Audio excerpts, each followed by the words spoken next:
And welcome to the stage your host, Tay Castillo!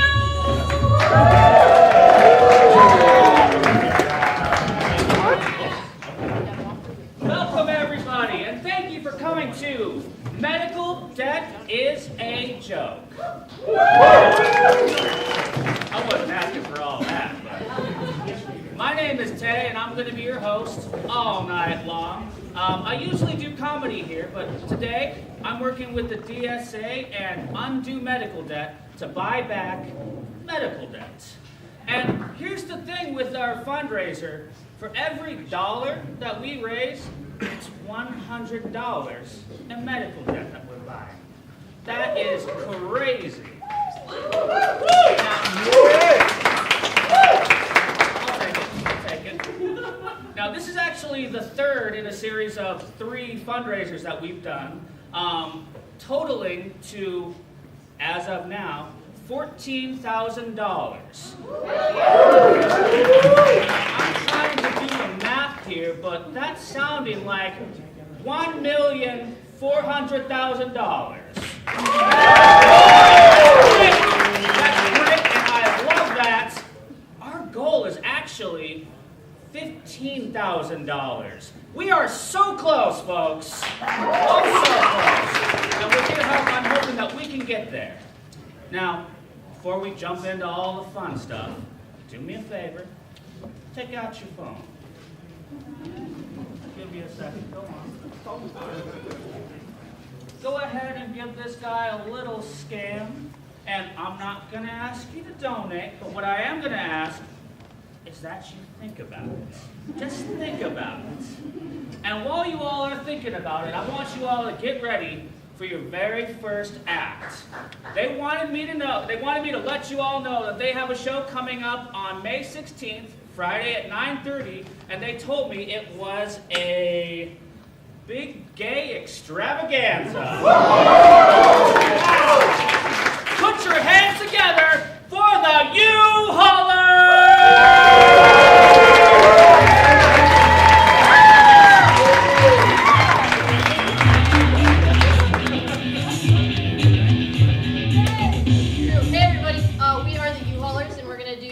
For you tonight.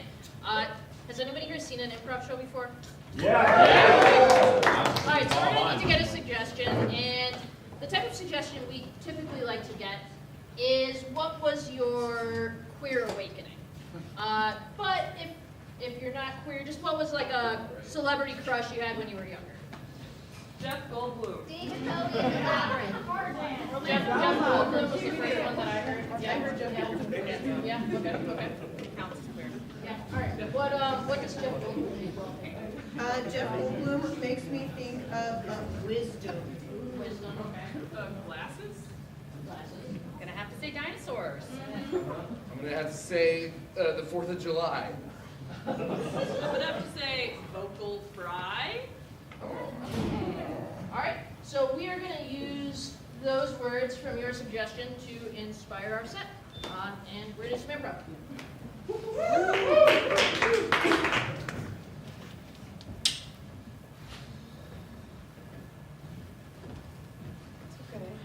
Well, I think I just turned 16, and I think I'm like different. It's true. 16's a big age because you have powers. Do you mean physically or Yes, our I got my family. period a long time ago. It's not about the period. Our family is full of teleporters. Define that for me. This is crazy. So a teleporter is someone who can teleport. Okay, guys. Oh my God, that was thin air you just came out of. I know, right? I told you this is your Aunt Sharon. You remember? Yeah, I'm pretty Sharon. I haven't seen you in years. If you can teleport, why didn't you come to visit me? Oh man! All right, it's cool. What do I have to do to like get there? Well, teleporting is a tough thing, and you really should go on your first quest to learn how to teleport. Oh, okay, so like a casual market run. No. Oh, come on. Look at this map that's been passed down from generation to generation. Dad, that's what you've always been carrying. I know, and I'm like, don't look at it. Oh, man. Because I've been saving it for this moment. All right, take me to the map. This our house. Okay. Hello. Hey. I am your quest. Yeah, I'm here on a mission. Your first date. Oh, God. Okay. Your mom set us up. Yep. And I'm going to teach you the ways of teleportation. And then we'll kiss. That's actually how you do it. Oh, wow. So we're just going to do it. Yeah. Well, first, I have to introduce you to my friend. Oh, my God. Can everyone here tell This is my sex drive. Oh. Hey. Hey. I think you guys should get acquainted before we take those steps. I'm very aggressive. Sensually.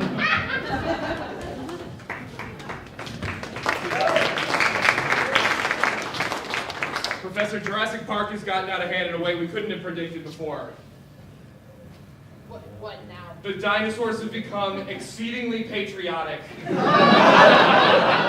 God. They're lighting fireworks every day of the year, and I'm pretty sure I saw a few velociraptors at the Capitol. Oh, my God. MAGA hat! You see? MAGA hat! Right You're trying to take away my gun. there. They have guns now. Oh, my God. Freedom isn't free. They also developed the ability of speech, which is crazy. We were going for that one, but it went. How did this happen? I mean, Okay, so I lost the remote, and we put on Fox News No. one day as a joke. No. It was a joke. I think. when they were babies? Yeah. Actually, they were still eggs. If I'm really being real about it. Shit. Yeah. No. Yeah. Oh, do we? I say we grill them and eat them like hot dogs. Hey guys, I have something to admit. Okay. One of the nights when you guys were asleep, I changed the channel. And I saw this woman named Rachel Maddow, and she changed my life. No! I want to give up my guns. Not your. We can't hold these. You'll learn in due time. They all do. Jeez. You're not the cool-ass velociraptor I thought you were. It's a disappointment. You're a Rachel Maddow fan. And Okay, so do we kill them, I mean, that's. or do we get like new eggs and play? I don't know. I think it's CNN or interesting something? that your first thought is eugenics, but I think, in this specific instance, we're talking about neocon dinosaurs. Maybe it's okay. I don't want to say that. It's not for us to decide. Right? No, so I think we should, call the decider. Okay. Yep. Yep. Well, okay, then I'll break the glass. Here's your number. Oh, you already got it. Yeah. hey, what's up? Hey. Hey, So, what's up? The chase. patriotic dinosaurs. Yeah, awesome, right? Oh, so we can't kill them? Oh, you don't like it? I thought that could be a cool, feature. Okay, bye. What? Do we have to kill the decider too?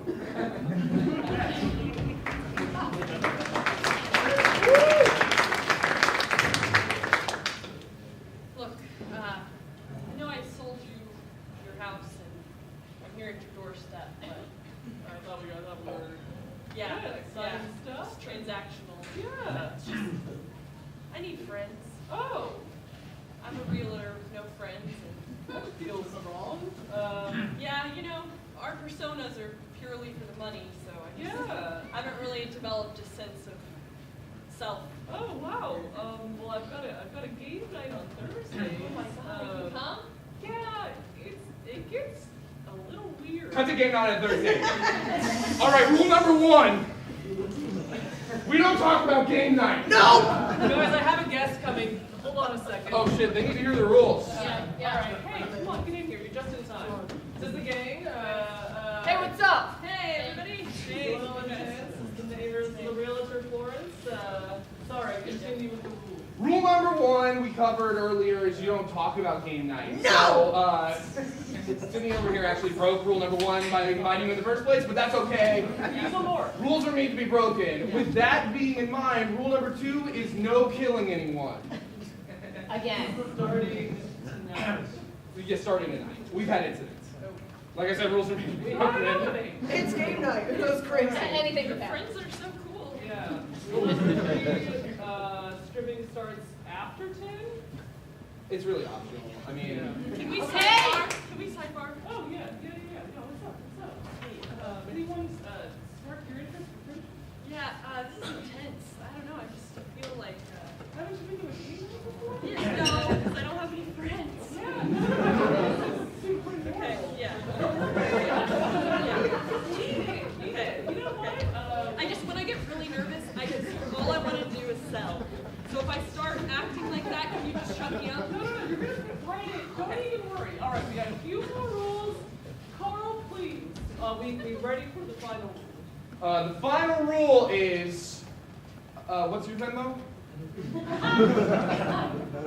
What's your Venmo? Dude, And are you renting currently?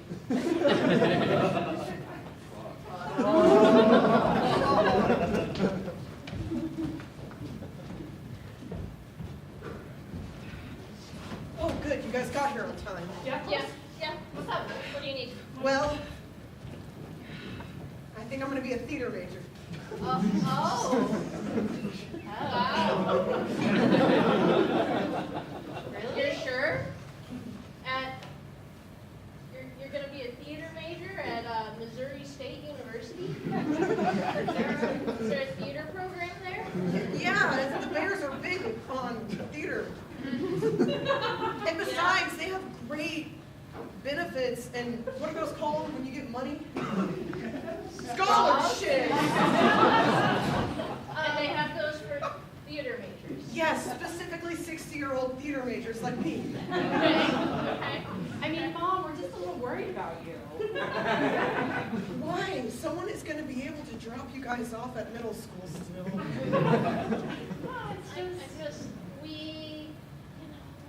It's kind of embarrassing. Like our mom going to theater class. What are you going to do, like play Zip Zap Zop or something? Cut to the Tonys 3 years later. Now, I'm Lin-Manuel Miranda. And I'm a hero in the theater world, but I'm a joke compared to this next lady. Give it up, everybody, for Fran!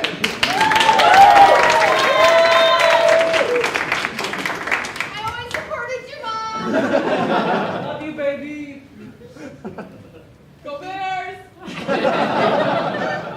I owe everything to Missouri State.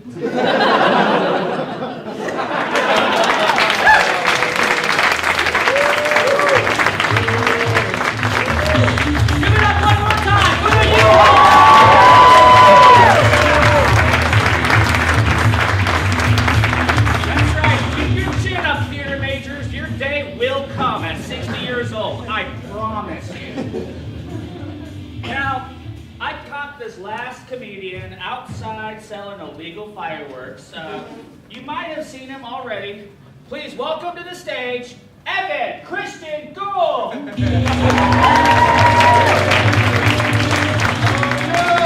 Guys, the microphone is all the way over there. Hi, everybody. Make some noise if you hate America's medical system. That's called a cheap applause break for those studying in the back. Hi, everybody. I have no jokes about the healthcare system. It's not funny to me. So, my name's Evan. I'll talk about other stuff. Let's see here. Sorry if you're disappointed. Just at the side of me. I promise this isn't a QR code or nothing. I just thought it was cool to look like I was refereeing an air hockey game. Like, that's a cool vibe. I don't know. Get those corners! You know, it's cool.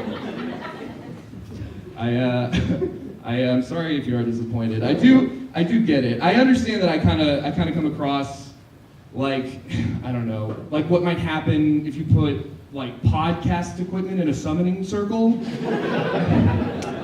You know, like if you had a pentagram on the ground, you put like a mix board and some headphones and maybe some Blue Chew in there, slit a goat's throat over it, I might just show up. You know, or the next closest thing, I don't know, in a cloud of smoke, right? Like on today's pod. Bionicles, were they gay? They were when I did it.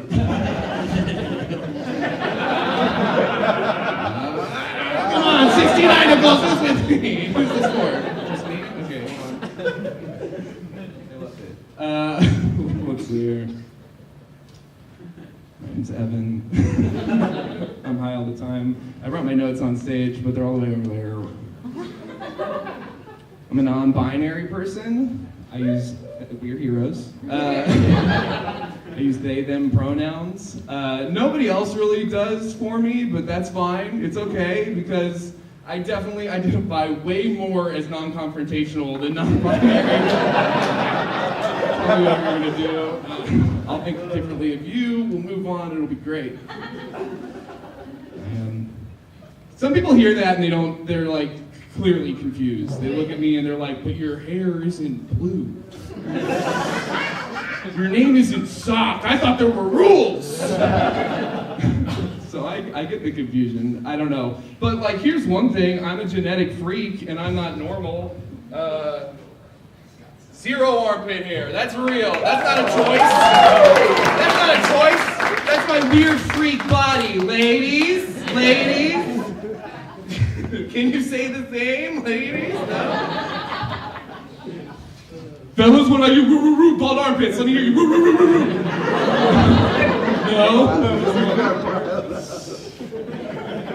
So that's a biological component. Here's a soul component that kind of helps explain the non-binaries to some people. Helps it click. I used to work, this is an anecdote, this is absolutely true. I used to work for FedEx as a delivery driver during COVID. Hero Part 2. And I was not cut out for that shit at all. This is 100% true. One time I had to pull my truck over to the side of the road because I had gotten too teary-eyed because I saw a group of geese enjoying their day. So that is my gender, cries at geese. It's more of a gander. Yeah, let's honk on my silly geese! Fuck yeah, let me get a honk honk! You're plenty silly. Okay. I've seen sillier. I don't know, maybe fucking buy another drink. Where are you for a good cause? It's not a man crying at geese, you know what I mean? They don't want to claim that usually. It's not a woman either, I'm not going to put that on you. It's just something weird and fucked up. I don't know. I'm barely gay. I mean, I'm not straight, I'm bisexual and I'm non-binary, but I've been dating a woman for like 10 years at this point, and if two non-binary people that look straight fuck in the woods, does anybody give a shit? Or whatever the phrase is. The answer is no, and they're right. It's okay, we'll be fine, it's fine. We're having fun. But I'm not straight, you know? I'll suck a dick here or there. Maybe not here. That's... Unless you're into it, I guess. I don't know. I'm not... I feel like I'm gay kind of the way that, like, a tomato is a fruit. Because, like, yes, sure, a tomato is a fruit, but you're being annoying. Not all fruits do the same things, and not all queer people do the same things, you know? We have varied lives and purposes. Like, if you went to any restaurant in the world and ordered a fruit salad, and there was tomatoes in that shit, you'd be like, somebody call 911. Chef having a stroke, this is fucked up. And if you went to drag brunch and I came on stage, you'd be like, that is not what I ordered. You'd be right. Vegetables, fruits, labels are stupid as hell. Christians can't even get it right. They can't. They're like, that's right, VeggieTales. VeggieTales, a holy union between two vegetables, a cucumber and tomato, the way God intended. We're like, those are actually both fruits. Fuck, they are. They come to my church, they're using the vegetable bathroom. All right? With a vegetable bathroom? I don't know, we're not gonna solve this. Here. No one's clamoring for tomato vape juice. You know, like, I'm gay in a different way. Every once in a while, though, you get a taste of some ketchup, and you're like, this is weirdly sweet. Did these tomatoes do theater in high school? Because this ketchup tastes like it watches Love Actually with its mom every Christmas. And it does. Let's see here. It usually goes into something that makes sense. Oh yeah, I'm getting older, I hate it. Getting older, I'm going bald. Fucking sucks. Going bald as a non-binary person in particular, it almost feels like my body is being transphobic. It's like, good luck with those they, them pronouns, it's called male pattern baldness. All right, get used to it. Oh, damn, scalp, okay. I don't know. I hate going bald. I feel like every day I wake up looking a little closer to like a Ned Flanders version of Voldemort. You know, like about a diddly-dabra. You're there. I'm the power of the chamber donuts. I don't want to be that guy. But increasingly, I don't know, have we seen the Santa Claus? Yeah, Tim Allen. I feel like that's happening to me, but with like Dr. Phil. Just imagine me trying to shave this mustache and it just... The banjo from Deliverance plays. I turn to my partner, I try to say good morning, but I can only speak in made-up Southern aphorisms. I'm just like, the frog can't water, Steve, the snake can't catch. She'd be like, what are you trying to say? What the raccoon does with a ping pong ball, you can't tell a cowboy. Oh, honey, and I'll lose everything that I love. Because I'm going bald.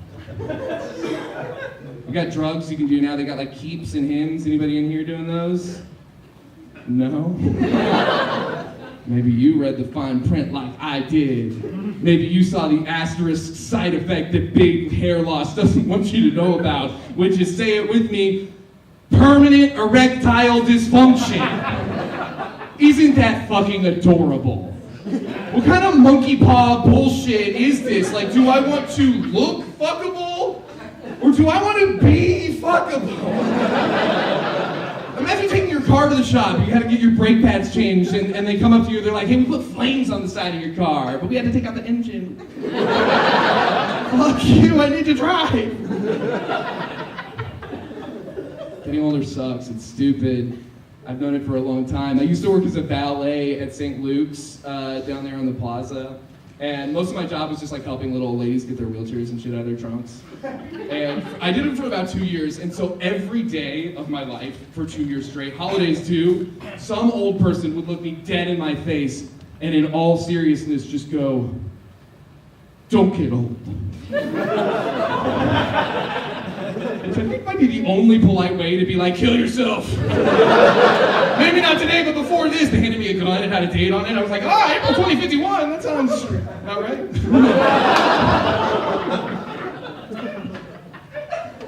Getting older sucks. It sucks. It's not a fun thing to do. Aging sucks. Health problems suck. I've had to start doing stuff for my health I never had to do before. I never had to think about until recently. Like, I've been checking myself for prostate cancer.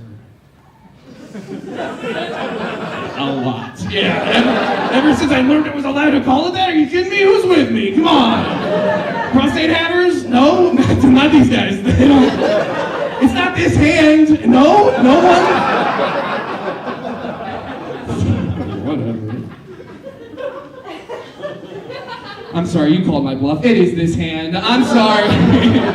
You were right, guys. If I'm being really honest, it's both hands. I'm really getting in there where I'm like, oh, is there a cancer up here? I have like a Doctor Strange style portal I use to get up. I'm checking, okay? I just want to be clear before I get off stage. This is the last thing I'm going to say to you people. I'm not an ass slut, okay? I'm a health nut. Yeah, that's right, I'm a health nut! Who's with me? Come on, right? Who's come? Yeah! Health nutting! All right, you guys are health nuts. Thanks for everything.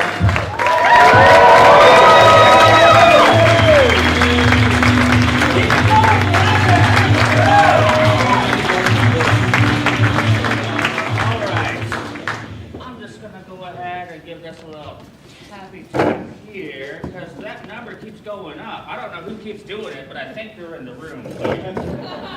Now, go ahead and put your hands together for our very next performer, the very funny and surprisingly seductive Nathan Thomas!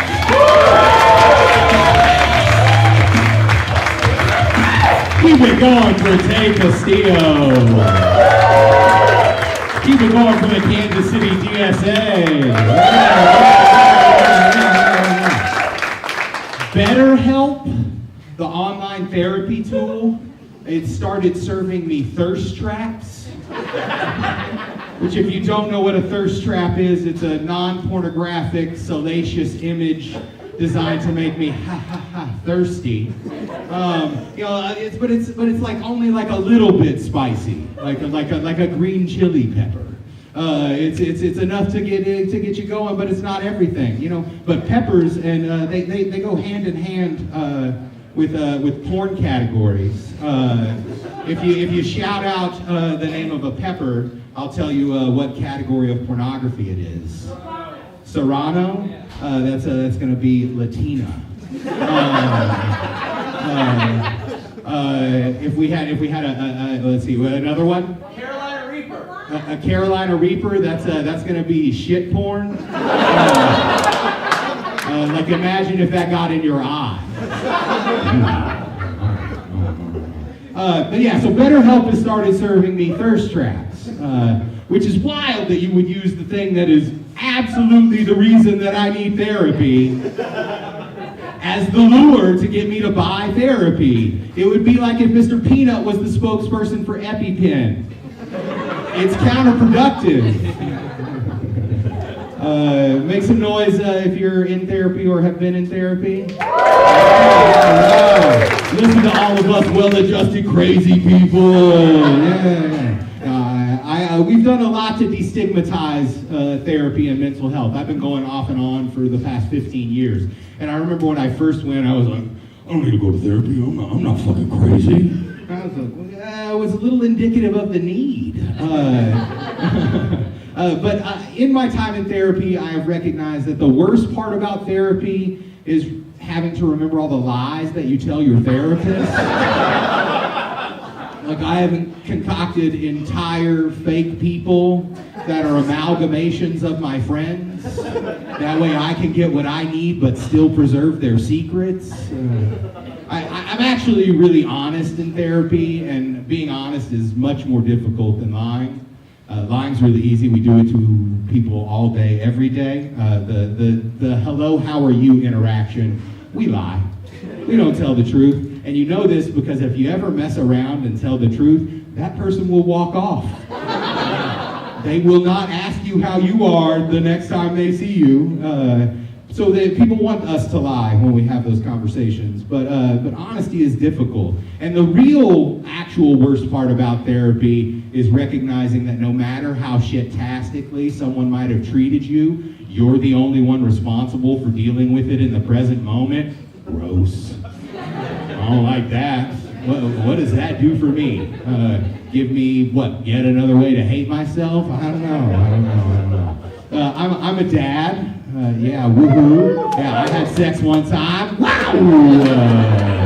And my son is 11, and he's in the 5th grade. He's a smart little kid, and he does not think that I am funny.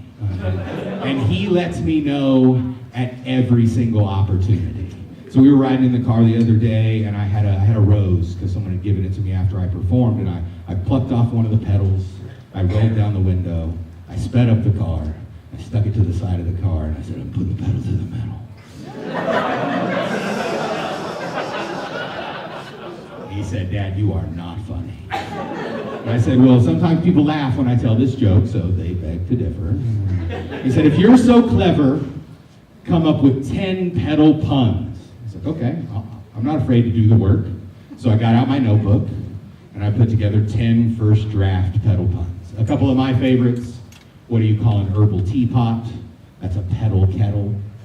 What did the worker bee say to the traveling salesman bee? Peddle your wares elsewhere. And he was like, Dad, these are not good.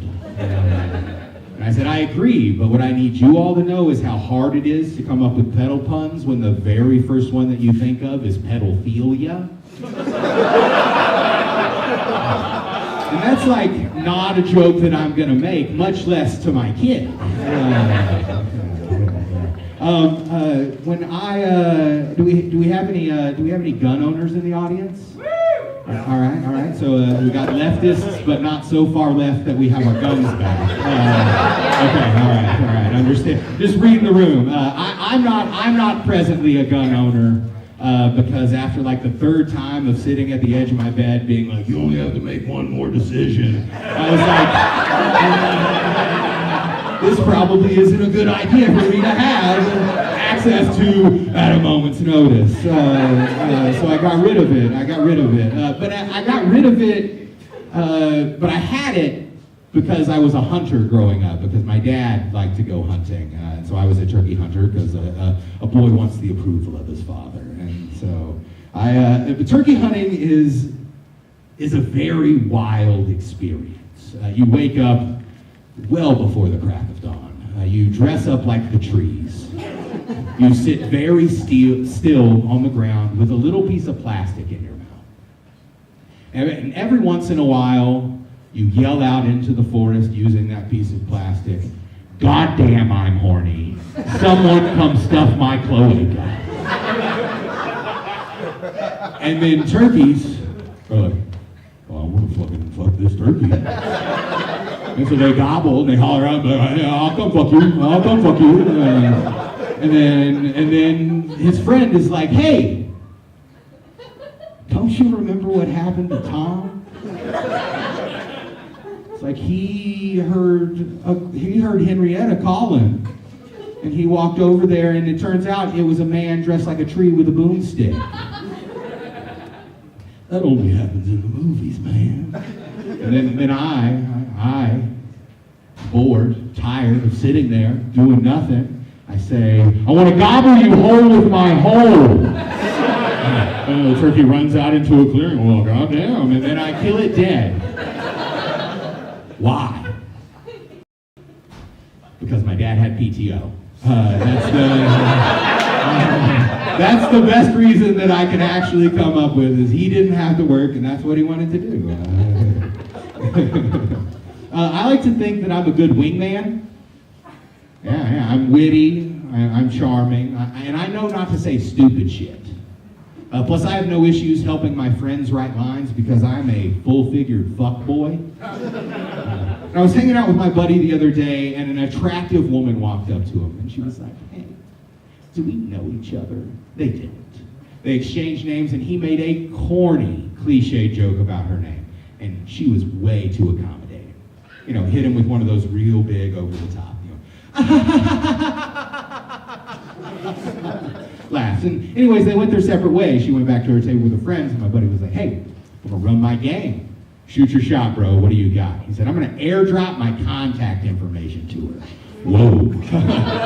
I'll take "I don't understand consent" for 100, Alex. I said, "How about instead of that, you walk up to her and say, I've been racking my brain trying to remember how we know each other.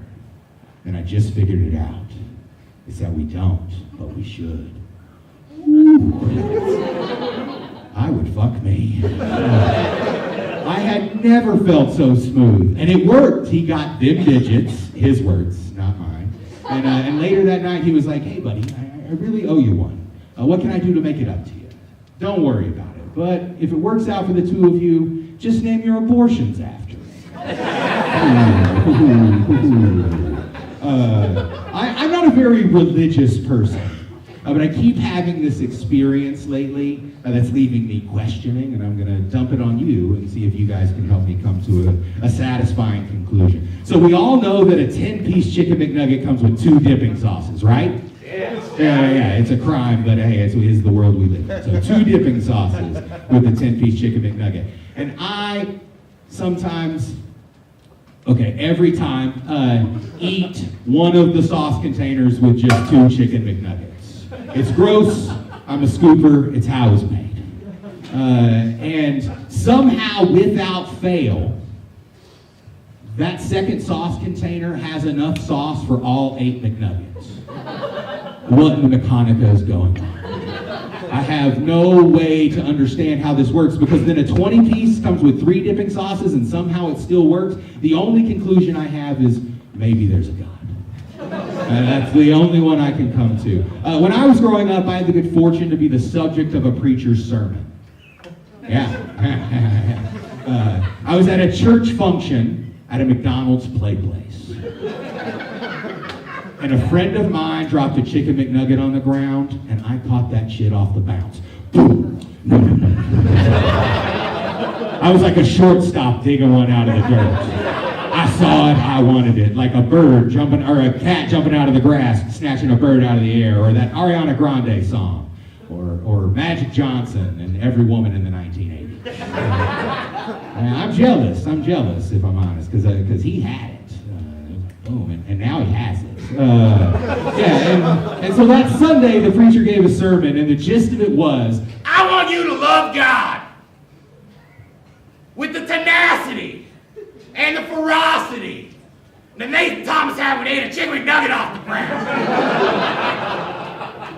So after church, when I ate an entire large pizza, it wasn't because I was embarrassed. It was because I love God. Thank you all very much. I've been Nathan Thomas.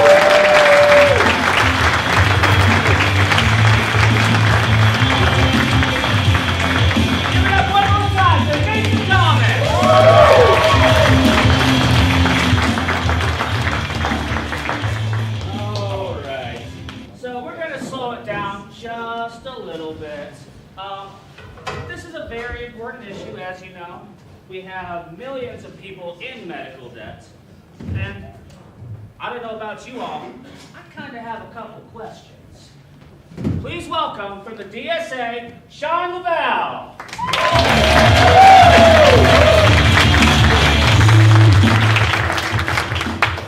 I think we have somebody's joke book here. You want to...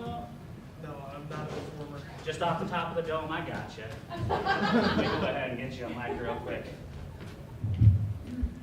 So Sean, you're with the DSA. I am. Tell me a little bit about that. I'm sorry, I'm standing over you because I'm going to hand you the mic here in a second. So why did you join? And, why did you join? So I've been with the DSA since early 2017. That's when the first chapter here in Kansas City was created. Like a lot of people back then, 2016 presidential election, you had our girl Hillary Clinton. Yeah.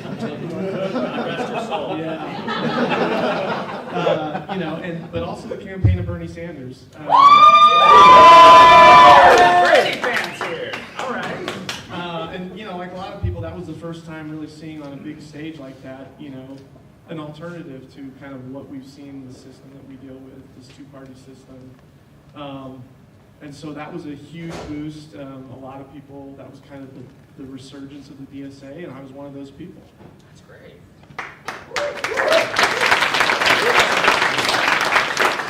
That feels like 40 decades ago. It does. I don't even think I had facial hair. I don't even think you had facial hair. That was crazy. So, why are we even doing this? Why do we have to fundraise in order to pay off outdue medical debt or undue medical debt? Right. Yeah, because it's there, it exists, and for a lot of other places in the world, that medical debt would be a completely foreign concept. They wouldn't understand it, but here in the United States, unfortunately, from 10 to 20% of Americans have some sort of medical debt that is in collections, meaning it's been turned over to a collections agency. That's just kind of the reality that we deal with as Americans, and it's the leading cause of bankruptcy in the United States. Medical debt is the #1 source of debt collection, so, debt collection is a business in the United States, and medical debt, the healthcare system keeps it in business. That's unfortunately a sad state of affairs. So we're raising money to actually try to make a difference and clear some of that debt for some folks, because having that debt affects your life, not only like normal debt, but also most people who have medical debt then postpone going to the doctor because they don't want to add to that debt. you already owe all this money, you have no idea what the costs are going to be, going, you break your leg and you tell somebody not to call the ambulance because you don't want thousands of dollars more added to your debt. I mean, it's wild that we have to sit here and use this money and talk about it, but that's unfortunately the reality we face in America. That's something I think about too, that in like most of the developed countries that they have some sort of medical care, and just can't seem to figure it out. It's a tough nut to crack, yeah. So, what does the state of healthcare look like right now? What they have, say the European Union, Scandinavian countries, they have socialized healthcare. They're able to go into a hospital, walk out with maybe at most a tiny bill. What's it look like here? It's not good. It's pretty fucked up. Wow. I mean, would you say it's a joke? I would, yeah. No, I did not earn that. I mean, yeah, the reality is that, we have this kind of patchwork across the United States of healthcare. There's nobody has the same situation. Everybody's pushed towards this employer-provided private insurance that are run by for-profit companies, or if you're, and that's if you're lucky enough for your employer to actually provide it. Otherwise, you're thrown to this open market of buying private insurance, which is, usually prohibitively expensive, or you're thrown into these high deductible plans where, you're going to have to spend thousands, sometimes tens of thousands of dollars before the insurance even kicks in. And even on the federal side, I mean, there's something like 60% of the healthcare spending in the United States is still done by the federal government, but even that's a patchwork. You have Medicare once you reach a certain age, but Medicare doesn't cover everything. You have to buy supplemental insurance, Medicaid for if you make under a certain amount of money, and if you would look at how little money you have to make to actually be approved for Medicaid, that is literally a joke because it's wild. And then, Veterans Affairs is for anybody who's been in the military. It's just this weird system of, depending on where you are in life, you have wildly different outcomes in how you pay for your health care. And because of that, we have the highest healthcare costs in the world. The United States spends more money on healthcare than any other country. We spend twice as much as the average of other risk countries. I mean, an insane amount of money. And you would think, well, we're spending all that money, we get great health care. Right. We get great health care. We get great health care in the world. It's not true. We get terrible health care. We're leading rich countries in infant mortality. We have extremely high rates of maternal mortality. Our life expectancy is low and has been dropping for a while now. I mean, we're spending all this money and not getting anything back for it. So I'm not exaggerating at all when I say that the system we have is completely insane, and nobody. I mean, I know that we have a sympathetic crowd here. We all know that we're dealing with this system, but from the outside, other countries are just amazed at what we have to deal with. You know what I mean? Oh yeah. I mean, I even see like on TikTok that somebody goes and vacations in Italy, and then they have an accident. They show up to a hospital. All right, you're free to go. Where's the bill? There's no bill. We're in Italy, dude. No. So, what kind of solutions do you think would help fix this gap in healthcare? So one of the things that I kind of, when I first joined DSA, and kind of grew my organizing skills about was Medicare for All. So Medicare for All is kind of the system that DSA and a bunch of other folks have kind of put forward. And what that means is, that is the name of basically a federally run single health insurance program. So what that means is that it is run by the federal government. It covers everyone who lives in the United States, doesn't matter what your employment status is or your immigration status. If you live here, you are covered.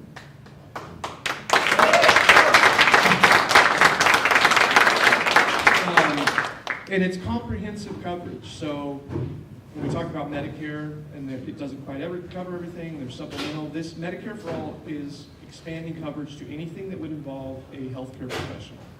So your dental, your vision, your mental health, your emergency care, your preventative care.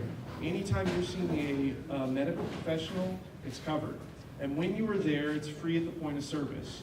You're not going to be, you go, you get your service, you walk out. You're not paying a copay, you're not paying a fee, you're not paying anything at the time where you're getting care. It's all funded by taxes and the federal government. And the kind of legislative part of that that's being put forward is also includes a jobs program. This would obviously eliminate the private insurance industry, which is good.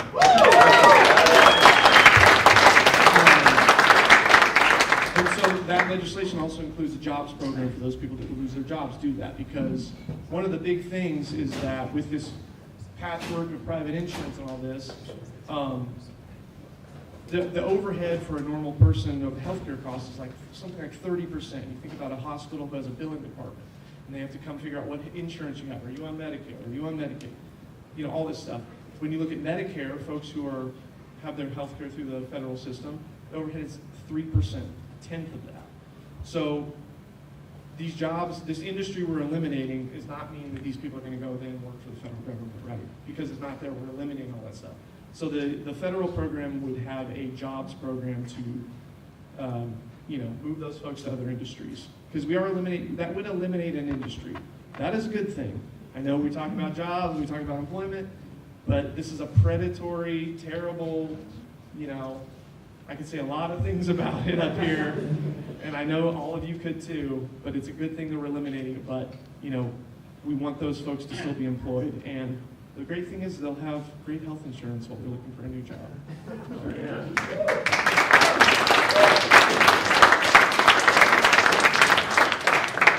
Obviously, you've been with the DSA advocating for Medicare for All.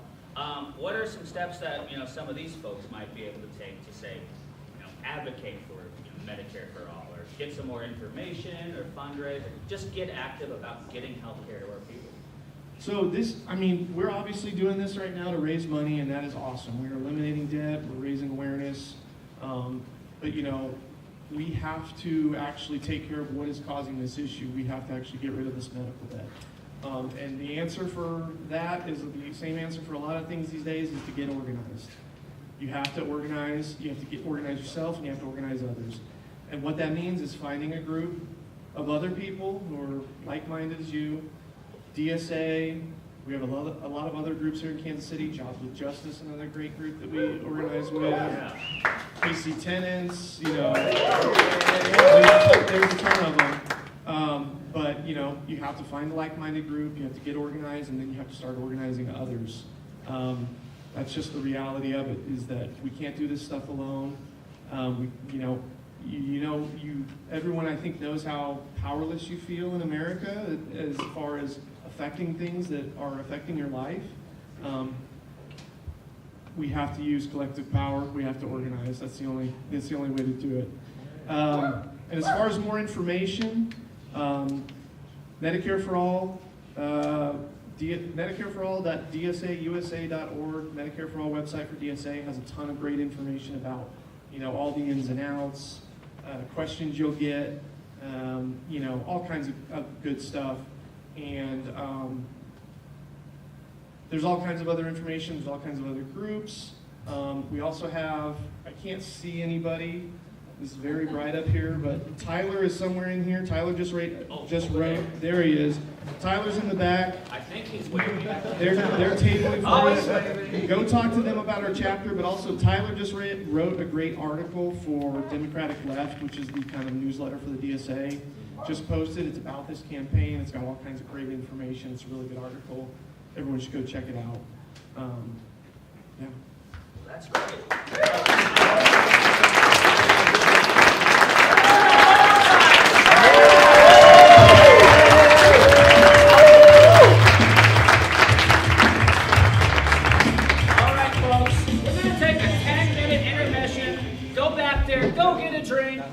Give this guy another little scan. We're going to be back in 10 minutes. Thank you so much.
let love be free. I reach for you, honey, you reach for me. For you, honey.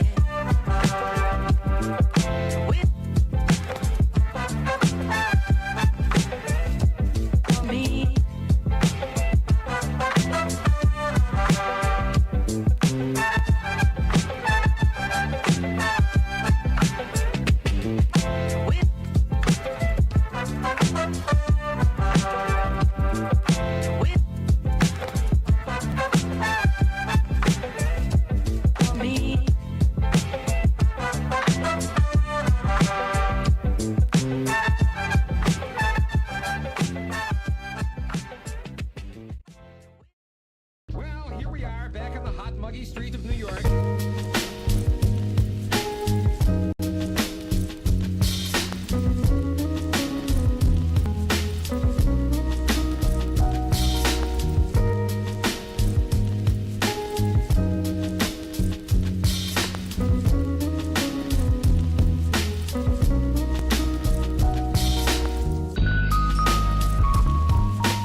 phenomenal second half for you. Before we get to that, I have just one more speaker. Please give it up for LGBTQ activist and DSA member, Zachary Mallory.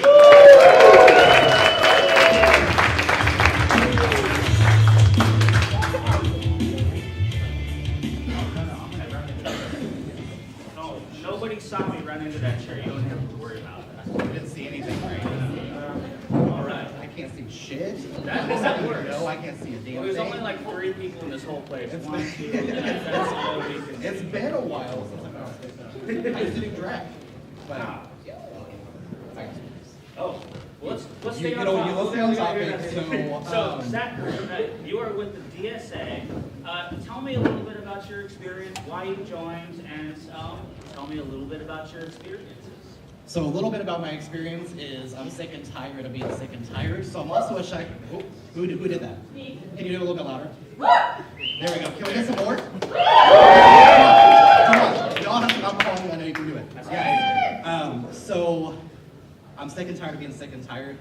My mom is sick. My mom was just diagnosed with cervical cancer, stage 3 cervical cancer. We're in a constant battle with the state of Missouri about her Medicaid. Even with Medicaid expansion, she was still kicked off of it because the predatory system attacks people directly like my mom. I heard that. Yes.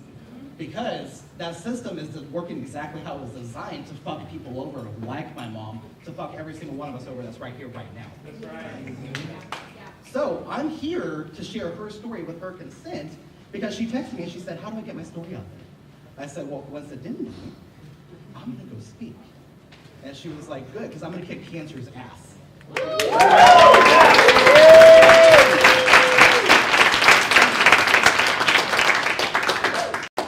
January 2023, she was hospitalized for a week. Without the Medicaid expansion, she would have had to pay a $100,000 hospital bill. Keep that in mind, a $100,000 hospital bill. Her insurance only paid about 90-something% of that. She's still in medical debt. We found that out. And then we received a bill from her first treatment. She hasn't even gone through chemotherapy yet. She hasn't even had her port inserted. This is just from getting an exam. Sorry, whenever I'm public speaking, I like to focus on one person. So I'm not pointing you directly out, it's just how I go. I've been a public speaker for 15 years, get used to it. Thank you, I appreciate that. I do have a little bit of a comedy bone too. So I didn't want to be the Debbie Downer and just be like, you know, I'm gonna come up here and talk about some hardcore shit. I also want to make you laugh. But in all actuality, you know, being here means a lot to me. You know, seeing your reactions to everything that I'm saying, that means the entire world to me. You know, I'm gonna call my mom right after this. I'm probably gonna have a drink and like break down and cry on the way home to Taylor Swift. But hey, you know what? I mean, yes. But in all honesty, you know, she's gonna kick cancer's ass. We're 100% certain that she's going to do it. It's gonna be a long road. She has 2 years of chemotherapy, possible radiation, but just the emotional toll of not having that Medicaid. She has temporary Medicaid right now. It only goes through the end of this month. What's gonna happen after that? Because she doesn't start her treatments until the end of this month. So that Medicaid's gonna run out, which means we're gonna be stuck in that predatory system that's gonna fuck her over even further. She's not in stable housing right now because the rent is too damn high. The rent's too high. Too high. There you go. I know y'all understand. Do we have any renters in the house? Do we have any renters? Okay, so you understand. The rent is too goddamn high. And whenever they cap rent at $1,000, for who? The president? I mean, he can't pay his fucking taxes, yet alone anything else. He's also a 34-time convicted felon. But, you know, now we care all of a sudden. But anyway, but I'm a sexual assault survivor. I was sexually assaulted at 17. I had to get a rape kit done, and that was the most tumultuous experience that I probably ever experienced. I came out at a very young age. My mom has always been like my #1 support. You know, she's been to my drag shows. I used to perform in Minneapolis. I used to host my own drag shows. Like, I've done a lot. My partner is transgender, grew up in rural southeast Kansas. She taught me a lot about Bernie Sanders. No, I was in the world one, yeah. In 2016, I did vote for Donald Trump. I will say that, I did. Because I was blindsided. I was misled. My grandfather looked at me and he said, my generation did not fight my ass off for it to all be done in one administration. And I said, well, he was just elected. He gave me a look like, what the fuck, he was just elected? I said, yeah, he was. My grandfather passed away in 2021. He would be astonished to know what's happening right now. He was also a union organizer with UAW. He was a committee person. He went and bailed people out of jail for predatory charges. He would be astonished to know that he was just reelected yet again. You'd be astonished. I'm astonished.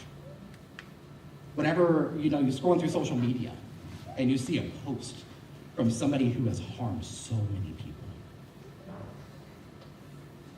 I started organizing Survivors for Harris in 2024, which is a coalition of survivors of sexual and gender-based violence to shatter the narrative. We did a New York Times full-page ad that went viral. There was over 300 survivors and allies who signed on to that letter. Was Kamala Harris the best president? Was she the best option? Absolutely not. But for the moment, we got to take what we got. The day that he was elected, the person who she prosecuted the first sex crime, whenever she became a district attorney, messaged me on Facebook and said, thank you for having me on your Zoom call.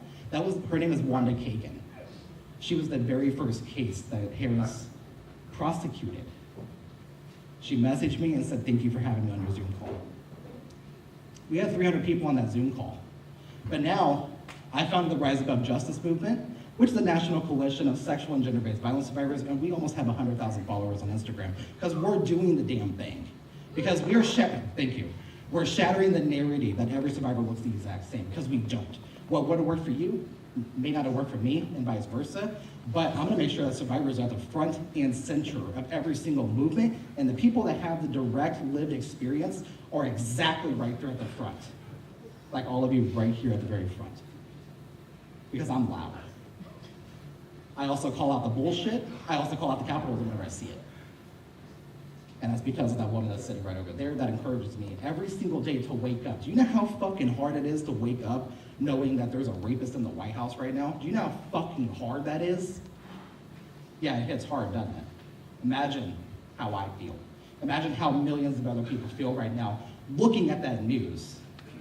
Imagine that. Kidnapping people without the right to due process. I know this is about medical debt. I promise I'll get right back to it. But it all ties in together. Because these predatory systems are working exactly how they were designed. They're working exactly how they were designed, to fuck over the poor, to fuck over the working class. That's exactly what they were designed for. Somebody asked me the other day, Zach, are you gonna run for office? Absolutely not. I don't want to. Because I can't be bought. I can't be bought. They're not gonna like that. I will call it out quicker than anybody. This medical debt that people are facing is part of that predatory system. And I keep calling it predatory because it's exactly what it is. It preys upon people. So make sure you donate. Because that's gonna help people like my mom. That's gonna help people like you and you. How many people have unpaid medical debt in this audience right now? I can't see shit. So if you have your hands up, I can't see it. Just say yes, no. Okay, yes. So thank you. Thank you for being a trendsetter. I appreciate you. Your set was incredible, by the way. I can't, yeah, that is you. Okay. I wasn't sure. But all in all, thank you for allowing me to share my mom's story. Thank you for allowing me to be here. Thank you. Thank all of you for continuing to do the work that you do, because this is how we change the systems. And this is how we bring stories like mine and my mom's forward. Thank you. I appreciate all of you.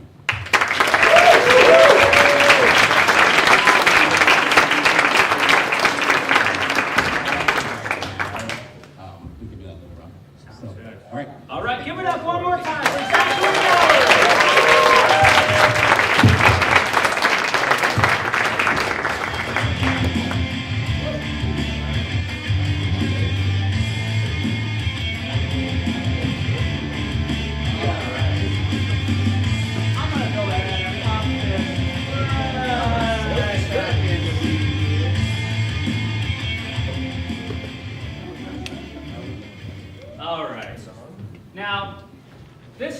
fact, I'm very excited to bring to you what we've been performing together for, what, 8-ish, 9-ish years?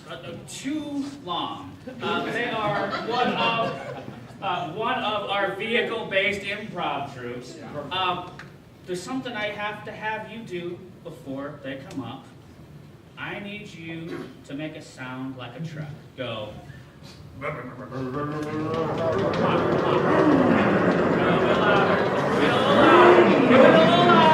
Give it up for truck noises!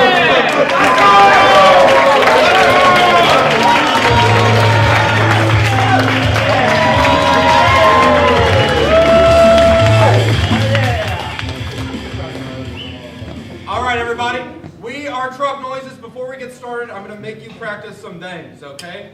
Now, we're going to ask for suggestions from you for our short-form games. It's a little bit different than the long-form improv. We'll do a couple shorter scenes. It'll go by a little faster, okay? All right. Now, what I need first, on the count of 3, everyone shout out your first, middle, or last name. 1, 2, 3. Yes. Too much. I couldn't hear any of that, okay? So I might come to this half of the audience and say, on the count of 3, give me your favorite food. 1, 2, 3. Pizza. I heard pizza. That's all I heard? Pizza from over here. Okay. Now, over here.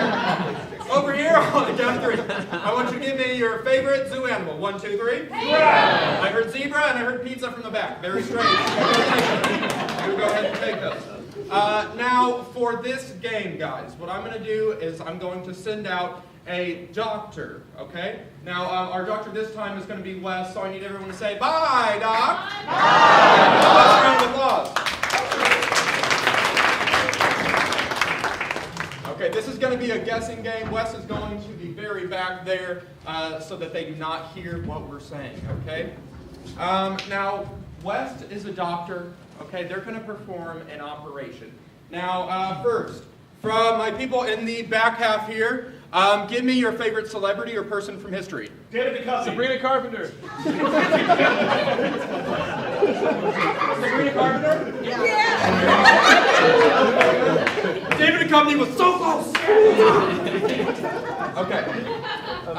From over here, next I need the what. So we need to get something out of Sabrina Carpenter's body. What is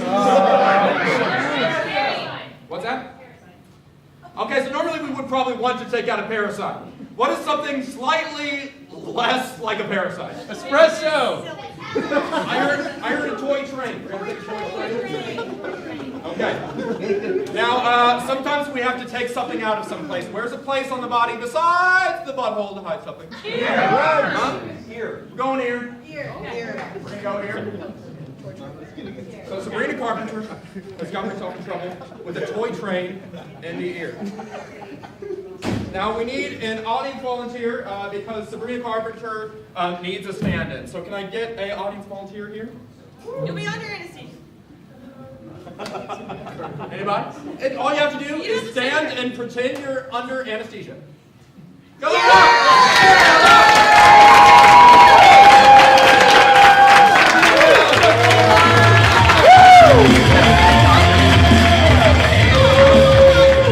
Give it up for Anna Laura.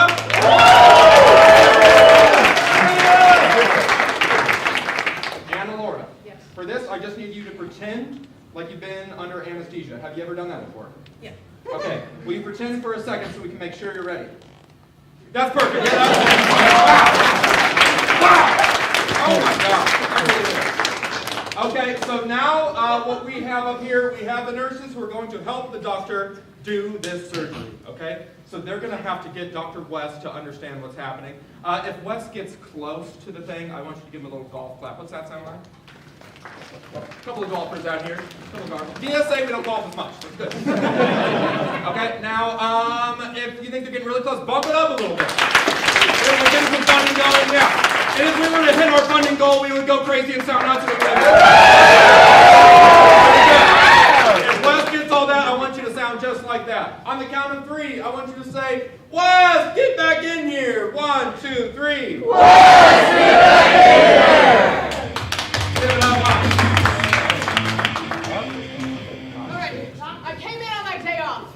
What is happening with the patient? So sorry, Meg. It's so important. It's our most important client we've ever had. I understand. I was on my yacht. Okay. Just Give me the lay down. I'm putting on 2 pairs of gloves. Okay, Here's your fantastic. coffee. Oh, thank you. Yeah. Oh, I love this. Is this latte americano? What do we Espresso. smaller. A smaller. Okay, fantastic. All right. We've got a. I mean, I haven't seen a celebrity this incredible since I saw Jesus Christ. Yeah. We have to be really careful when we're dealing with our famous patients because, oh my God, they are litigious. Right. And don't listen to her. She's not pregnant, but she might want to be based on some of her songs. Hey, who am I to judge? I don't fucking care. Doc, you really should wash your hands. You really Okay, should. yeah, let me scrub it. Scrub in. Okay. Let's keep this short and sweet. All right. I can see, what, she's 4'11", maybe 95 pounds. Okay, I get it. All right. All right, so how long has Sabrina been under?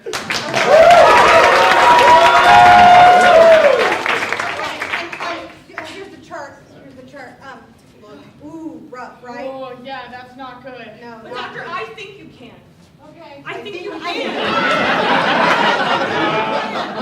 I really appreciate the confidence, guys. I've been having a really rough weekend, so this means a lot. Yeah. Hey, all aboard for this one. You keep chug-a-lugging along. Yeah. It's just really unfortunate the thing that we had to pull out of her is long. It is. Yeah. It is. And it musical. No. That would be insane. You know, I don't even know why Sabrina had it. Maybe it was like her little brothers or something. Oh, yeah, of course. Little kids at Christmas time, as it is, it's so dangerous. Yeah. They have train sets. Running havoc through her. But the location that we pulled it out of. Yeah. Oh, What was that? That is not gonna, the location. Huh? Huh? Sorry, I just couldn't hear you. No, that's okay. She can't either. No. Oh, And not just because she's underage. I can only imagine how difficult it must have been for you guys. I'm sorry I wasn't here. I was on the yacht. To pull an entire toy train out of her ear.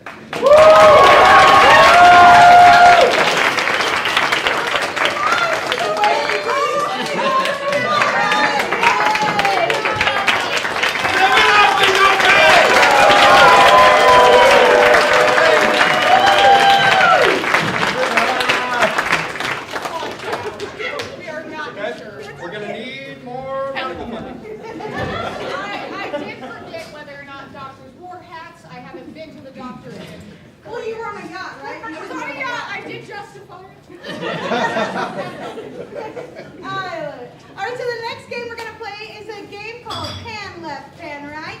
So these guys here, Wes, you should keep the hat. It's gone! The hat's gone! That's okay. We're going to form a... Oh, fuck! Jesus! We're going to form a comedy cube here, and you're going to see 4 scenes for the price of 1. Wow! What a deal! Okay, so it'll work like this. We're going to have a scene happening, or I might pan them left, and we're going to get a brand new scene, or I might pan them right, and we're back to the original scene, all right? So let's get some suggestions for them.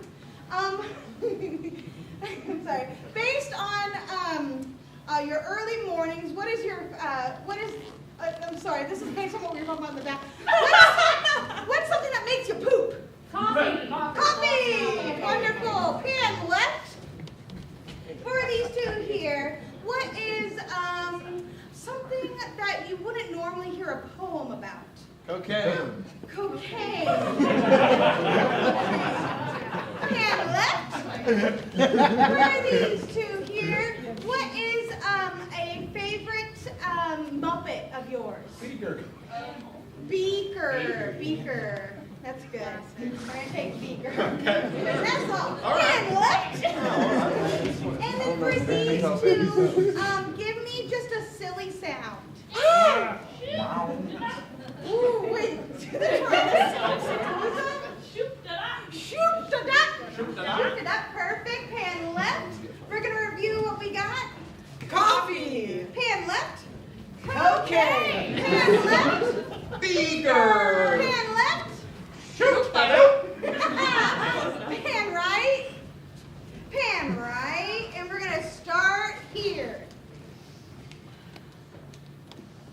All I got is this watch. Will you take it? Don't lick. What the fuck?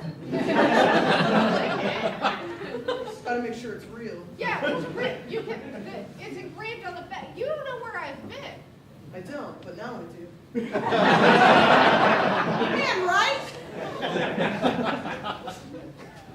I just spooked my pants. I'm really sorry. I still want this job. Can I tell you something, even though we've never met before? I just pooped my pants. You're hired. Shoot. What's your situation? I don't rap, Oh.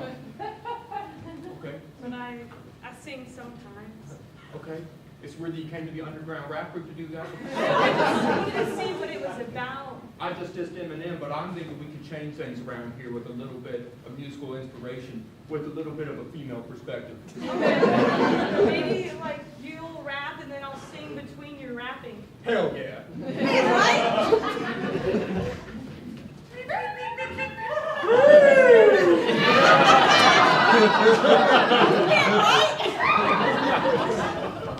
You can tell where I've been, who I've been with, and what I've done recently by licking my watch. Worse, I know when you'll die.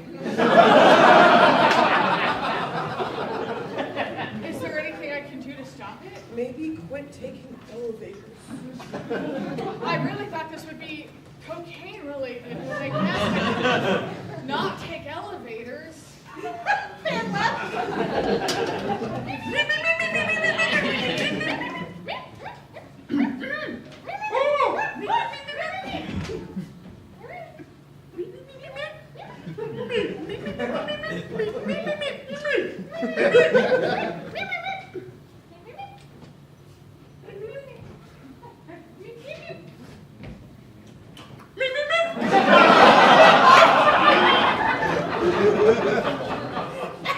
That was fire. Everything we just did was fire. I thought so too. I rapped 32 bars in a row and you sang like Celine Dion. Yeah. I thought I did Haley Williams a really great tribute with that airplane cover. We sounded exactly like her. And B.O.B. It's a shame that other people couldn't be around to hear it. I know. And here's your company diaper. I just love how accommodating this company is. We just want you to feel free. Like, there's my pants on over. Yeah, no. Oh, no pants. We like to free fall. Man, right? After that last song, I'd like to apologize for a lot of the thoughts I had in the past.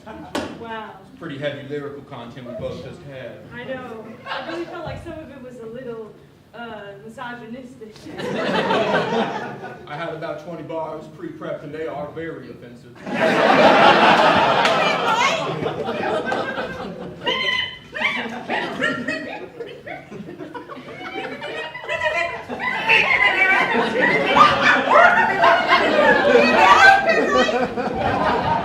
Alright, let me lick something of yours. Let me lick something of yours. I want to see if I have some power. Like the... I didn't think you'd actually do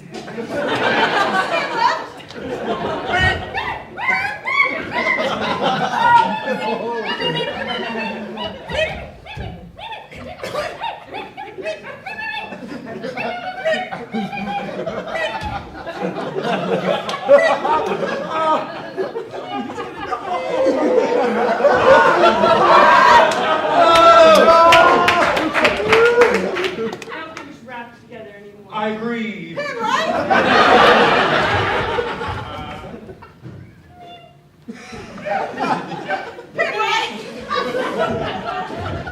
It tasted like cocaine. Yeah. I didn't see anything. It just your finger tasted like coke. I had cocaine on it, and Yeah. that's how you're gonna die! No!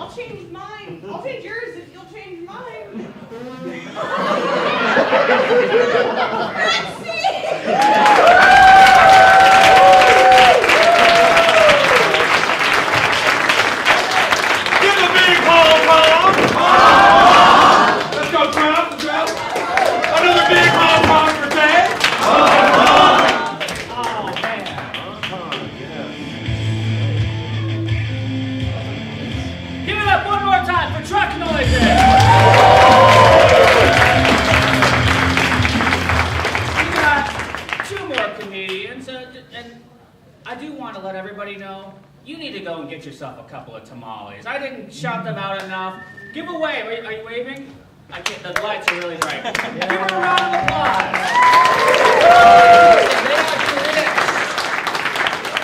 All right.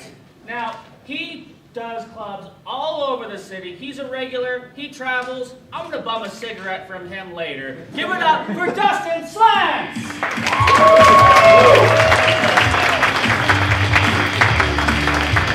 Yeah, keep it going for Taylor for hosting, everybody. And clap for the DSA for letting us do this, huh? And the Burn Comics Theater. I recently completed 1 month sober. Oh God, no, that was too much. I said completed. I'm back, baby. Back in the sack. I've actually been having a rough few months because I look like I voted for Trump. You guys feel how you're not laughing? How you think it too? It's like, everywhere I go, everyone I know is like, I hope you're happy. I'm like, what? You know me. Still can't break through. You guys see the beard and you're like, nope, I believe it. Guilt by association. No, I know, it's my face. I can't help it. I look like I walk around just like, it used to be the Siberian Orchestra.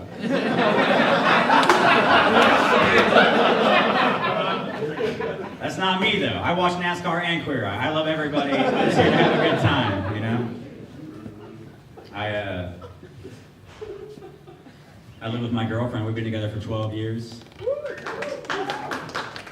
That's the amount of claps I usually get, yeah. You can say married, it could be a day and everyone loses their mind. You say girlfriend 12 years and every woman in the crowd just stares at you like, what the fuck is your problem?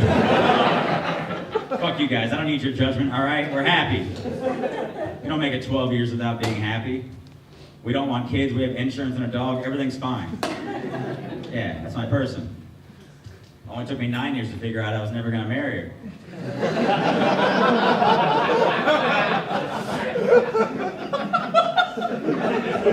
I understand that sounds harsh, but you gotta, listen, 9 years into our relationship, the vaccine came out. We sat down to talk about it, and my girlfriend looked at me and said, why don't you go get it, and I'll see how your body reacts. And that's crazy, no matter where you land on vaccines. That's an insane thing. You're talking about your fucking guinea pig? How far are you going to take that logic? If we go to a party and the cocaine comes out, do I have to try it first just in case there's fentanyl? No. I saw you say yes, no. We're a team. We hold hands and die together like the people in The Notebook or whatever you bitches watch. Like I said, that's my person. I love her. I'm not going anywhere. You know, we like all the same shit. She's into choking during sex. And sometimes, when she's choking me, I'm like, oh babe, you're so strong. But I'm a broke comic and she makes more money than me, so I just have to take it, you know? I don't really have a choice. I can't afford a safe word inside my own home, dude, it sucks. I'm just under the sheets and under the poverty line dreaming of better days. I used to be the alpha. 12 years, she still surprises me. I learned recently she uses hot water when she brushes her teeth. Yeah, you guys are all right. That's terrifying. Not on her side anymore, are you? What a freak. My girlfriend's been in the Lake of the Ozarks.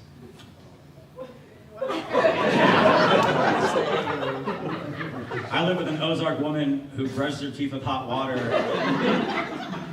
And she calls beef jerky meat bars, dude. I don't know who I live with.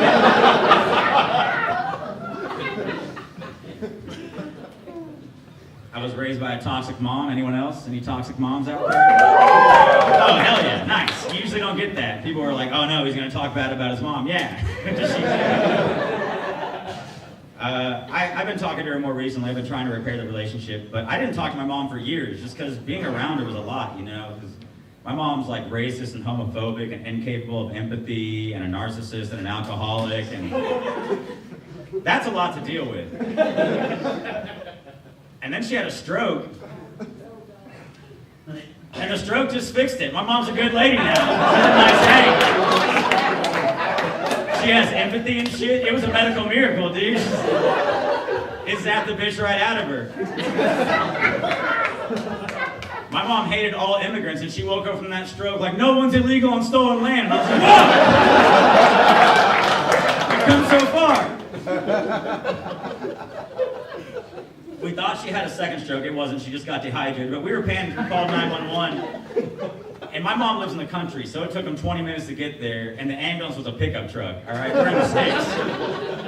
And by the time they got there, my mom had come too, and she's like, get them off my property. I'm not paying any fucking co-pays. I'm retired. I'm on fixed income. And I was like, all right, Mom. You had a stroke like 2 months ago. At least let them check you out. I finally talked her into it, so they hooked her up, took her blood pressure. Blood pressure's good. And then they started doing that. You got to jog people's memory to see if they had a stroke or not. So they started asking my mom questions. They said, ma'am, what year were you born? And that's an important question because when she had her stroke, she thought she was born in 1996 for 2 weeks. And I would be like, Mom, I was born in 86. And she'd go, yeah.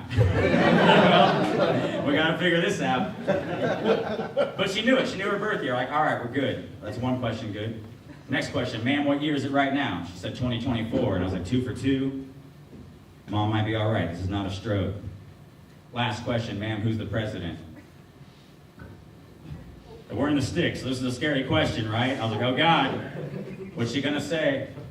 And she didn't miss a beat. She looked right at the paramedic and said, President Joseph R. Biden. And I was like, ah, fuck, she's never called him that before. That is not her president, dude. It was a stroke. Actually, take her with you. You know what? Lock her up. Lock her up. I donated to the ACLU recently. That's fine, you don't have to, I just got outside a coffee shop, it wasn't anything noble. I just saw this lady with a clipboard and all these dudes were blowing her off, so I felt bad. I was like, let her talk to me. And she was like, yeah, I'm out here, you know, we're just trying to raise money for women's rights. And I was like, oh, okay, I believe in women's rights. I know that's controversial these days, but you know, let's go. And so I gave her my credit card, I made a donation. And then after I ran my credit card, she like kept selling me on the vision of the ACLU.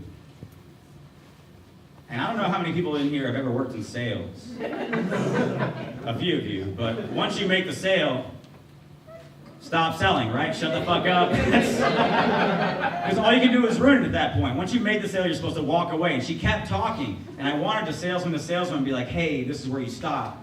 But I didn't, because I didn't want to mansplain her job to her, because that's rude, right? You can't do that. And here's the thing, I'm happy to donate money to women, but how much you gotta give to shut one up, you know what I mean?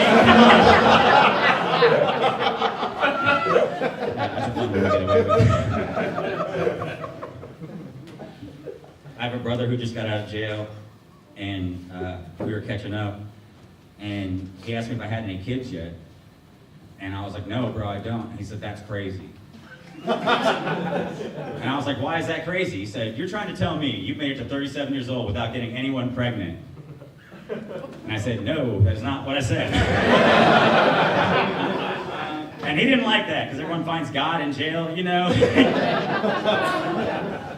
He looked at me and told me he was gonna kick my ass for my sins. And I was like, bro, you have 2 kids and the state took custody of both of them. You're gonna give me parenting advice? That's fucked up. No way. I'm not trying to convert anyone, but no matter where you land on abortion, I prevented 2 children, he orphaned 2 children. I'm the better father, by far. Thank you, yeah. At least I know where my kids are, you know?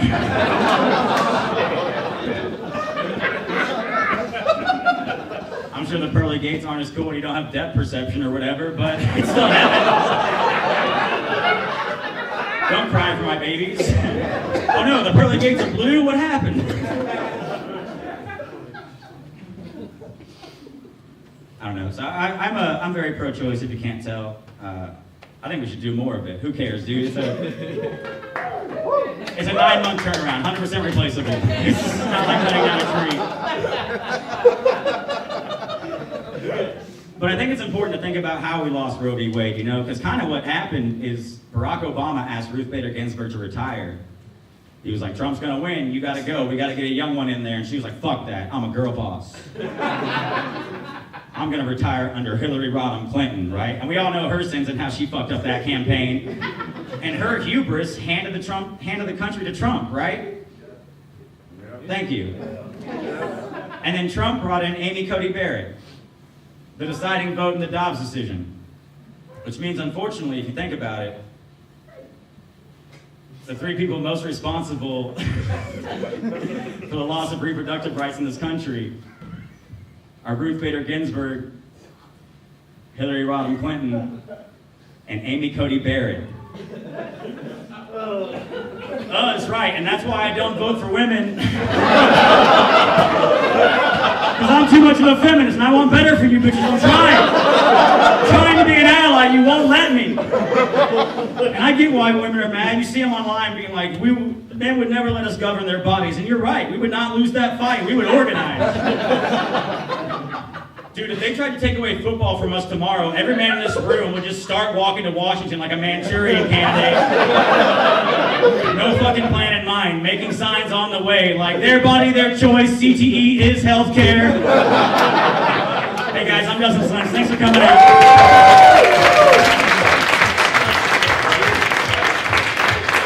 Give it up one more time.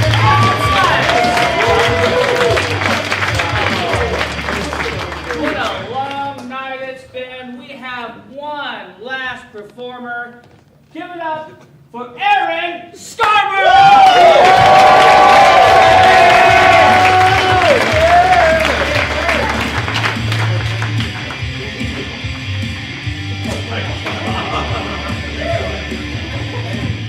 Good evening, comrades. Hell yeah. It's an honor to be here performing for the radical left. That's what you guys are by thinking people deserve health care. To the boomers, people like my parents and whatnot. It's been a good show, right? Oh yeah, really fun thing. So, guys, a little bit about me. I'm one of those people that, like, I'm younger than I look. It is what it is. I don't moisturize. I don't know. My skin has a matte finish. Yeah, I've just aged like a goddamn wizard, honestly. I don't know. I've gained some experience. I've had a good time while doing it, you know? That's the main thing.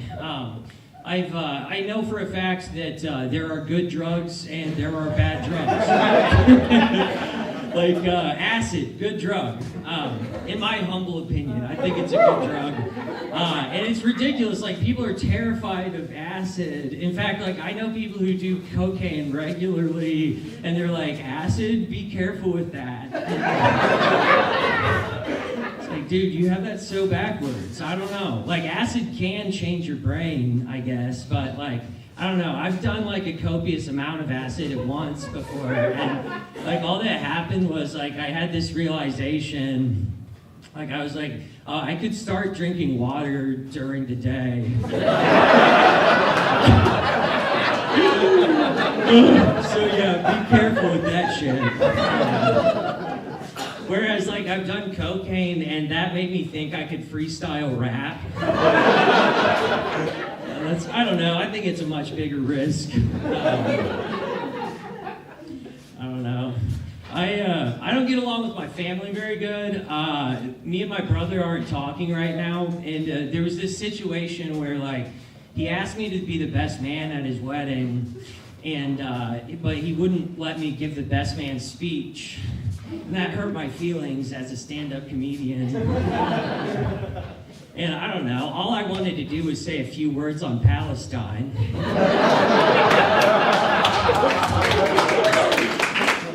A little early in my 10 minutes to be bringing that up, but I don't know. Plus, I already said it. I can only say it 2 more times until I get deported. I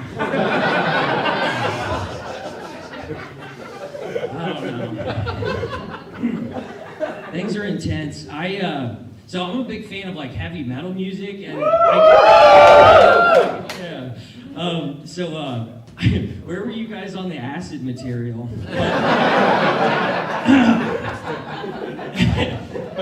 So I collect these like band t-shirts. shirts, you know, and it's a way to just like signal to other dudes that are in the guild. That's what I call it, the metal guild, you know. And I have a lot of those shirts. I have one that has like this like pentagram on it. It's like a 5-pointed like satanic star. But the problem with the shirt is it kind of resembles an Israeli flag a little bit, which has created a situation before.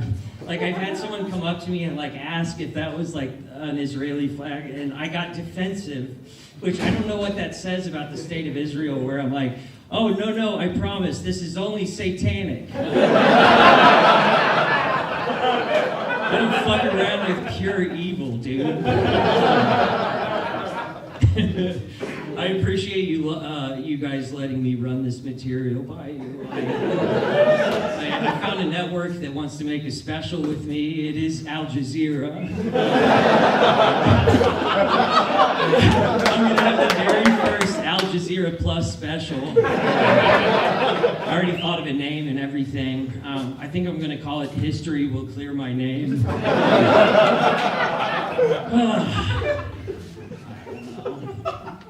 I don't know if anyone can relate to this, but like so I'm like a millennial aged person. So like I personally like I've lived a chaotic lifestyle a little bit, but as a result, I've been broke like off and on the whole time. You know, and you know I've had it pretty good at the same time. You know, I'm not like impoverished or whatever, but I am always at a point where like I can pay my bills, but if I lose an iPhone charger, fucking game over. I have to liquidate all my assets. I don't know if you guys noticed, I brought up a drawing. That's a recent drawing that I did, and that's what I do for work. Like I draw a lot of like snails and dragons and paint them for work or whatever. No time for pussy these days.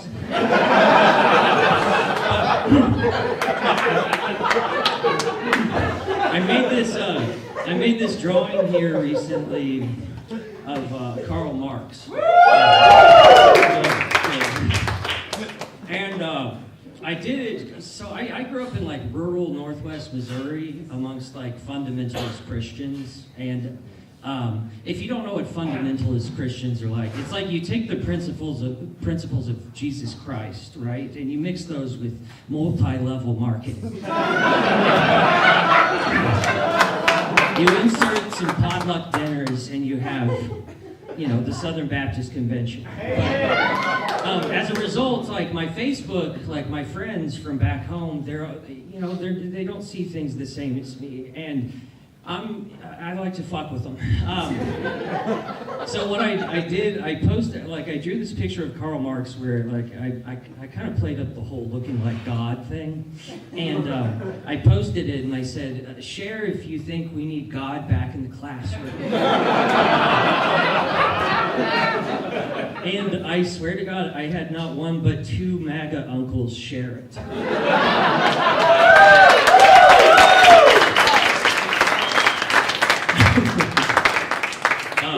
But since then, I've been rather bored. I don't know. I brought some things to talk about. Do you guys enjoy true crime shows at all? I like them, but I've watched too many of them. They're starting to like fry my brain. You know, it takes more and more fucked up things for me to get my rocks off. So like now I'm at a point where like I have to like Google whoever the serial killer is. I don't want to waste my time, you know. And if I find out, like sometimes I'll like go to the Wikipedia and I'll be like, 3 victims. Who's this pussy? Did you guys know that you're not supposed to call people pussies any longer? It's very offensive, and you know, I'll be honest. When I heard that, I was like, oh, well, this is gonna help me. You know, this one's gonna finally help me out. But I looked into it. It turns out the reason that you're not supposed to call people pussies anymore is actually because women don't like it when their vaginas are compared to guys like me.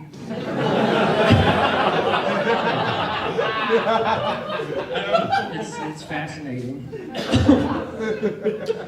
I have to go pretty soon, but I'm going to be selling my wares back there. I have paintings of communist snails and whatnot. You guys are welcome to. I have some 9/11 artwork that they're based on real paintings that I've done, but I pick them up from Office Depot. They're so awkward to pick up. You have no idea. I mean, I'll be honest, guys. Like, if you're at this show, you're on a list already.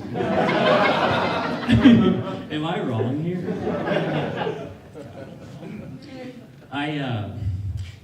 So with when in regards to like the Christianity thing, like I try to be nice to people for the most part, and like if I know someone who's like an evangelical Christian and they're trying to get me to go to church, like I know that they're a human being too with feelings. I want to fuck with them, you know.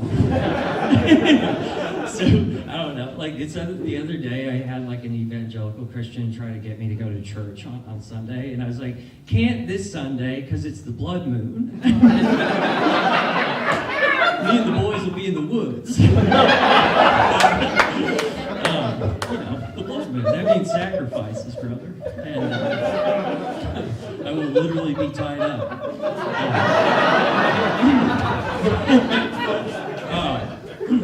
Another thing I don't like, this is like, maybe I'm in the wrong here, but I don't like it when people tell you to have a blessed day, you know? It's like, if I have a good day, I would like credit for it, first of all. And I don't know. So when people tell me to have a blessed day, I do this thing where I'll be like, hey, you too. And may God rain down swift judgment on all our adversaries. That's going to be it for me, guys. Thank you so much.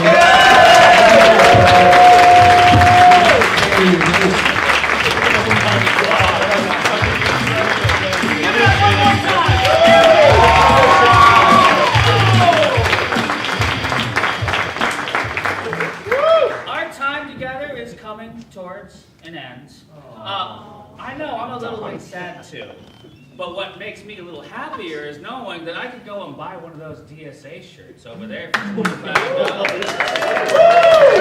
Get a print over there from Aaron Scarbrough. And you know what?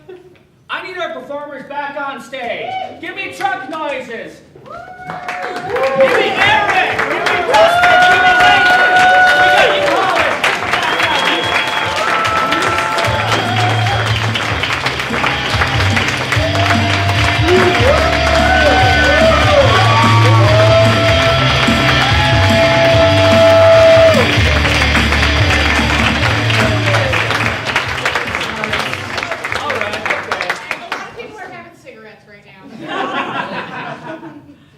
I want to say thank you to each and every one of you because there's a very important announcement. If you want to give it a scan, you'll see, even before ticket sales, we have raised $1,000 and have made our